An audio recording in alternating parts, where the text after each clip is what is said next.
अछूत विचार। एक बार महात्मा बुद्ध वैशाली नगर में धर्म प्रचार के लिए जा रहे थे।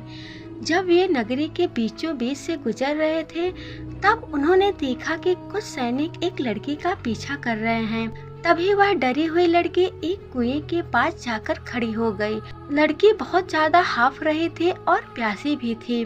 तभी महात्मा ने उस बालिका को अपने पास बुलाया और कहा कि वह कुएं से पानी निकाले और स्वयं भी पिए और हमें भी पिलाए। इतनी देर में वहाँ राजा के सैनिक भी आ पहुँचे। महात्मा ने उन्हें हाथ के संकेत से रुकने को कहा। महात्मा की बात सुनकर लड़की ने कहा, महाराज, मैं एक अछूत लड़की हूँ और मेरी कुएं से पानी निकालकर पीने से जल दूषित हो जाएगा। तभी महात्मा ने उसे फिर कहा, बालिका, मुझे बहुत जोरों की प्यास लगी है, पहले तुम मुझे पानी पिलाओ। कुछ देर बाद वैशाली नगर के राजा भी वहां आ गए और उन्होंने महात्मा को नमन किया।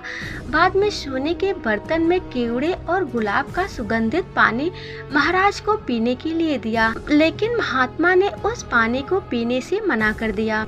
महात्मा ने एक बार फिर बालिका से अपनी बात दोहराई। इस बार बालिका ने साहस के साथ कुएं से पानी निकाला और स्वयं भी पिया, महात्मा को भी पिलाया। पानी पीने के बाद महात्मा ने बालिका से उसके भय का कारण पूछा। तब उस बालिका ने बताया कि मुझे संयोग से राजा के दरबार में गाने का अवसर प्राप्त हुआ था और राजा ने मेरा गीत सुना, मुझे अपने गले की माला पुरस्कार स्वरूप भेंट में दी। लेकिन उन्हें किसी ने बताया कि मैं एक अछूत लड़की हूँ।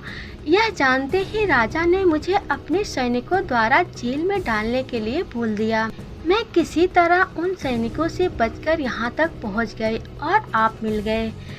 इस बार महात्मा ने कहा कि सुनो राजन, मैं चाहता हूँ कि आप मेरे इस शब्द को हमेशा याद रखो। कोई भी मनुष्य की पहचान उसके धर्म और जाति से नहीं बल्कि उसके स्वभाव या उसके अच्छे काम से होते हैं। जिस बालिका के मधुर कंठ से निकले मधुर गीत का आपने आनंद उठाया, उसे पुरस्कार दिया और जिसके कार्य इतने अच्छे हों, वह अछूत हो ही नहीं सकती। उस बालिका के साथ नीची सोच और छोटे कार्य करके अछूत होने का परिचय तो आपने दिया है। इसीलिए मेरी नज़रों में यह बालिका नहीं बल्कि आप अछूत हैं। तभी राजा महात्मा के सामने शर्मिंदा होकर उनसे क्षमा मांगी और उनको प्रणाम करके वहां से निकल गए। इस कहानी से हमें यह सीख मिलती है कि कोई भी इंसान अपने कार्यों और कर्मों से बड़ा बनता है, बल्कि अपने धर्म या जाति से नहीं। इसीलिए हमें किसी में भेदभाव नहीं करना चाहिए। हमारे लिए हर एक मनुष्य एक समान होना चाहिए। भगवान भी हम मनुष्यों में भेदभाव नहीं करता। भगवान मनुष्य के कर्मों के हिसाब से उसे फल देता है। भगवान कभी ये नहीं सोचता है कि यह नीच है तो इसे कम दे, यह ऊंची जाति का है तो इसे ज्यादा दें। जब भगवान ही भेदभाव नहीं करते तो हम मनुष्य क्यों भेदभाव करते हैं। हमारी सोच बदलनी चाहिए। हमें यह जरूर सोचना चाहिए कि पहले हम एक मनुष्य हैं। हर एक मनुष्य के अंदर भगवान का ही स्वरूप है, इसीलिए कोई बड़ा या छोटा नहीं है। तो यह कहानी यदि आपको अच्छी लगे तो इसे लाइक, शेयर, कमेंट अवश्य करें। फिर मिलेंगे एक ऐसी ही मोटिवेशनल स्टोरी के साथ। तब तक के लिए जय श्री राम।